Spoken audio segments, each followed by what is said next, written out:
It's going to be a really short video today on fuel lines and primer bulb. So as you can see here, I'm going to turn this over. I was in the middle of changing this, but I'm just going to give a little tip here in case you haven't done this before. If you press on this bulb, you'll see it's leaking.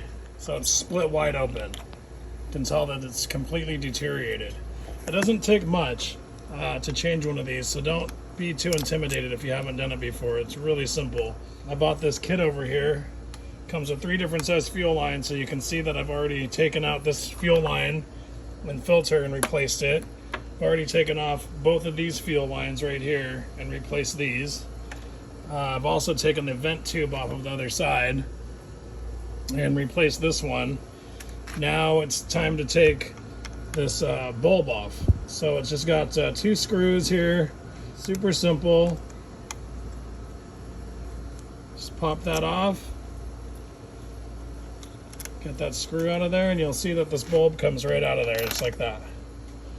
It's as simple as taking your new bulb, just placing it right back on there, and grabbing your piece and just putting it back together.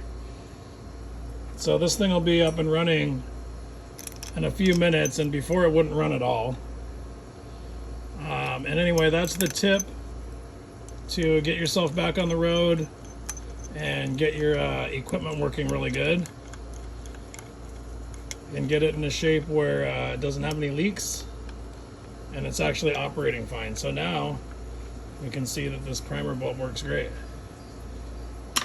And let's throw it down here and turn it on and give it a pull.